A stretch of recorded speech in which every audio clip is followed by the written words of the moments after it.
दोस्तों, संसार में ऐसा कोई भी इंसान नहीं है जिसके पास कोई समस्या नहीं है, कोई परेशानी नहीं है। और ऐसा कोई समस्या या परेशानी नहीं है जिसका कोई हल नहीं है, जिसका कोई समाधान नहीं है। जब आप समस्या पर फोकस करते हो, जब आप समस्या पर, परेशानी पर ध्यान देते हो, तब आपको सिर्फ और सिर्फ बहाने दिखाई पड़ते हैं। लेकिन जब आप समाधान पर फोकस करने लगते हो तब आपको सारे रास्ते दिखने लगते हैं। जिंदगी कभी भी आसान नहीं होती है, जिंदगी कभी भी आसान नहीं होती है, बल्कि खुद को मजबूत बनाना पड़ता है। अरे सही वक्त तो कभी नहीं आता, जीवन में सही वक्त कभी नहीं आता है, बल्कि हर एक आने वाले वक्त को खुद से सही बनाना पड़ता है। तो दोस्तों, अगले क्लास में हम लोग देखे थे, पिछले क्लास में हम लोगों ने देखा था कि प्रेजेंट इंडेफिनिट टेंस का अफर्मेटिव सेंटेंस को कैसे ट्रांसलेट करते हैं, उसका पहचान क्या है, उसको बनाने का रूल्स क्या है। अभी हम लोग देखेंगे प्रेजेंट इंडेफिनिट टेंस का नेगेटिव सेंटेंस को हम लोग कैसे ट्रांसलेट करेंगे, कैसे हम लोग उसको इंग्लिश में अनुवाद करेंगे, बताएंगे।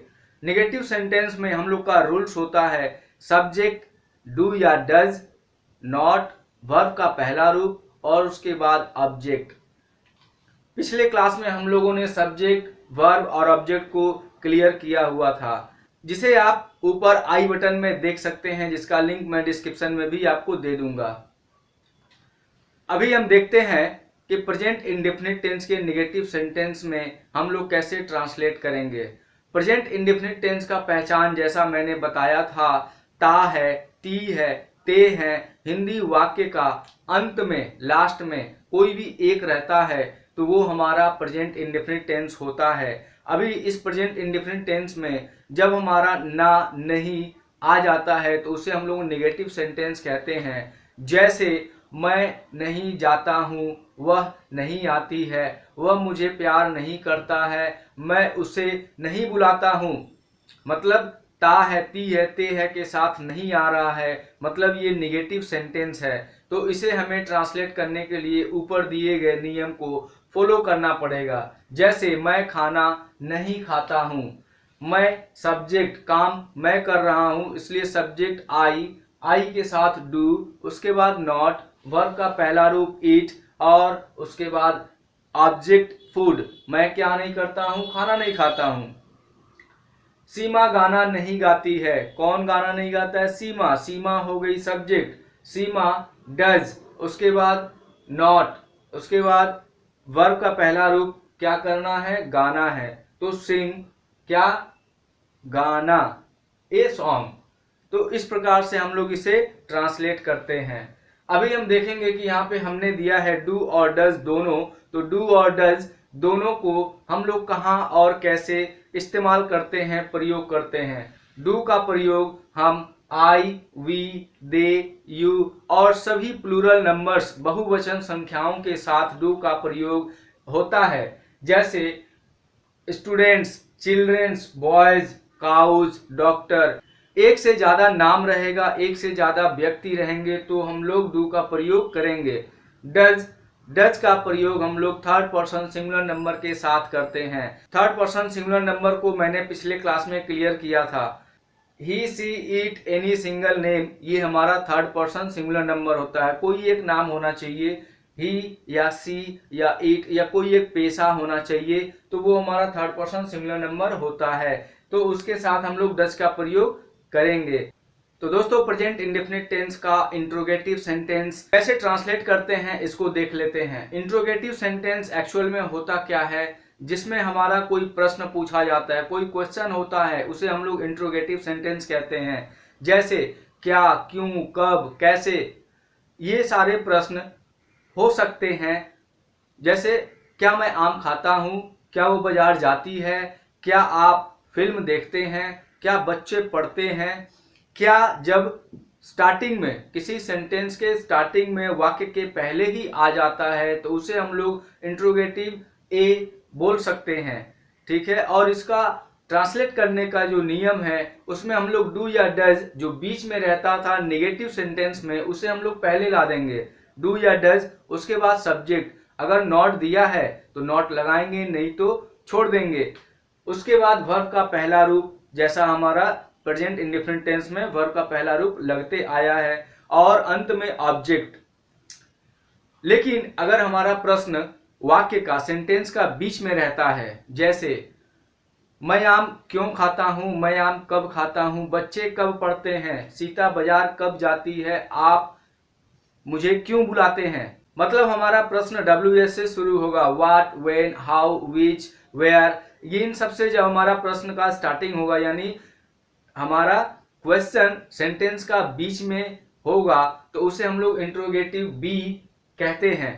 इंट्रोगेटिव बी को ट्रांसलेट करने का नियम हमारा WH को पहले रखेंगे, यानी जो प्रश्न पूछा गया है what, when, why, how, which, whose, whom, उसको हम लोग पहले लिखेंगे, उसके बाद डू या डज लिखेंगे और उसके बाद सब्जेक्ट, अगर नॉट है तो लिखेंगे, नहीं है तो छोड़ देंगे, वर्ब का पहला रूप एज यूजुअल और अंत में ऑब्जेक्ट। लेकिन साइन ऑफ इंट्रोगेशन यानी कि क्वेश्चन का मार्क्स जो चिन्ह होता है उसे देना नहीं भूलेंगे, उसे जरूर से जरूर आपको देना है।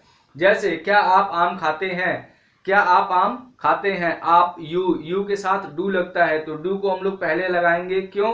इस प्रश्न क्या के लिए डू पहले आ जाएगा। Do you eat a mango, आप आम क्यों खाते हैं, क्यों, ये WH आ गया। WH यानी कि क्वेश्चन वर्ड जो हमारा वाई से शुरू होता है, वाई WH से शुरू होने वाले सभी प्रश्नों को हम लोग,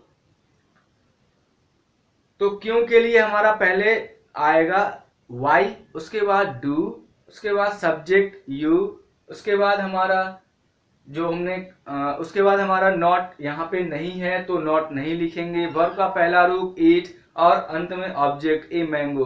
तो ऐसे हम लोग बहुत सारे ट्रांसलेशन को प्रैक्टिस करेंगे लिखकर, बोलकर, तो हमारा ये क्लियर हो जाएगा।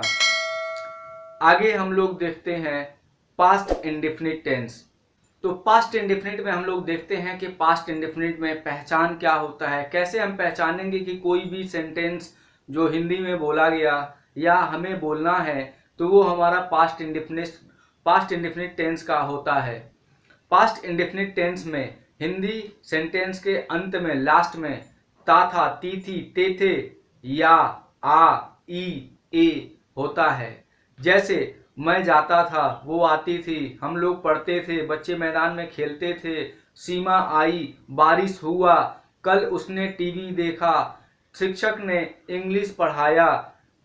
वाक्य के अंत में आप देखिए ता था, ती थी, ते थे, या, आ, ई आ रहा है, तो ये सब हमारा पास्ट इंडेफिनिट टेंस का सेंटेंस है।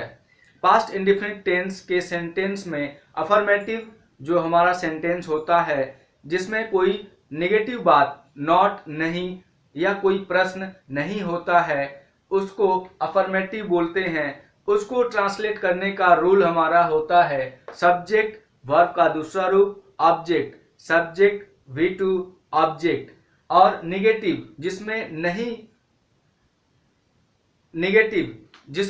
नहीं आता है, मैं नहीं जाता था, वो नहीं पढ़ती थी, आप नहीं आते थे, उसने नहीं देखा, उसने मुझे नहीं बुलाया, नहीं आ, इन सब वाक्यों में नहीं आ रहा है तो इसे हम लोग निगेटिव सेंटेंस कहेंगे। और इसको ट्रांसलेट करने का रूल होता है सब्जेक्ट डिड, उसके बाद नॉट, वर्ब का पहला रूप और उसके बाद object, subject did not V1 object. Interrogative sentence दो होते हैं, एक प्रश्न जो पहले ही वाक्य के शुरुआत में पूछ लिया जाता है, यानी क्या पहले आता है, क्या वो गया, क्या वो देखी, क्या आपने खाया, क्या उसने सुना, क्या पहले आएगा, तो इंट्रोगेटिव ए होगा।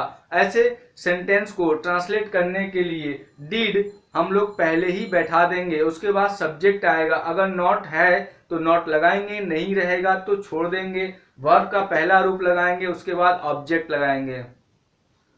लेकिन अगर वाक्य के बीच में कोई प्रश्न पूछा जाता है, आप कब आए, वो कब बुलाएं, बारिश कब हुई, आपने क्या खाया, उसने क्यों बुलाया, यानी कि जो हमारा प्रश्न है वो वाक्य के बीच में है, वो कब जाता था, वो बच्चे कब पढ़ते थे, यानी WH से हमारा क्वेश्चन शुरू होगा। WH कब, क्यों, कैसे, कहाँ, यानी व्हाट, व्हेन, व्हाई, हाउ, इन सब से हमारा क्वेश्चन शुरू होगा। तो उसमें हम लोग WH को पहले रखेंगे, उसके बाद डिड लगाएंगे, उसके बाद सब्जेक्ट, अगर नॉट दिया है तो लिखेंगे, नहीं तो छोड़ देंगे, फिर वर्ब का पहला रूप, ऑब्जेक्ट, और अंत में sign of interrogation, question marks को लगाएंगे। ठीक है, एक दो चार एग्जांपल्स हम लोग देख लेते हैं। अजय टीवी देखता था, अजय टीवी देखता था। यहाँ पर देखिए लास्ट में ता था आ रहा है, यानी ये हमारा पास्ट इंडेफिनाइट टेंस का सेंटेंस हुआ। कौन सा सेंटेंस? इसमें कोई प्रश्न नहीं है, ना ही कोई नेगेटिव बात कही गई है, सिंपल सेंटेंस है, तो ये हमारा अफर्मेटिव सेंटेंस है। काम कौन कर रहा है? अजय। अजय सब्जेक्ट हो गया, क्या काम कर रहा है? देखने का, देखना हो गया वर्ब, और ऑब्जेक्ट हमारा क्या हुआ? टीवी। सो अजय सब्जेक्ट, उसके बाद V2 देखना का होता है वॉच, टीवी देखना, सिनेमा देखना, इसमें हम लोग वॉच का इस्तेमाल करते हैं। तो वॉच V2 लगेगा, वॉच्ड हो जाएगा क्या? टीवी। सीमा टीवी नहीं देखती थी या नहीं देखी। ठीक है, सीमा टीवी नहीं देखती थी या नहीं देखी। कौन? सीमा। सीमा सब्जेक्ट, उसके बाद में डिड, उसके बाद नॉट, और वर्ब का पहला रूप वॉच, पहले वॉच फर्स्ट फॉर्म में आएगा और टीवी आएगा। क्या आपने खाना खाया? यहाँ पे देखिए प्रश्न पहले पूछा गया है क्या, तो हम लोग सेंटेंस का स्टार्टिंग में ही डिड लगाएंगे, उसके बाद सब्जेक्ट आप, यू, उसके बाद वर्ब का पहला रूप ईट, खाना, और क्या? Object food. क्या आपने खाना खाया? Did you eat food? आपने खाना कब खाया? यहाँ पर प्रश्न जो है बीच में है, यानी ये हमारा टाइम पूछा जा रहा है, कब? व्हेन हमारा WH से शुरू हो रहा है, व्हेन को पहले लिखेंगे, उसके बाद डिड लिखेंगे, उसके बाद सब्जेक्ट, उसके बाद नॉट यहाँ नहीं है, छोड़ दिए, यानी वर्ब का पहला रूप ईट, और अंत में ऑब्जेक्ट हमारा हुआ food. So when did you eat food? इस तरह से और भी सेंटेंसेस को आपको प्रैक्टिस करना है। तो हमारा ये पास्ट इंडेफिनिट टेंस कंप्लीट हुआ।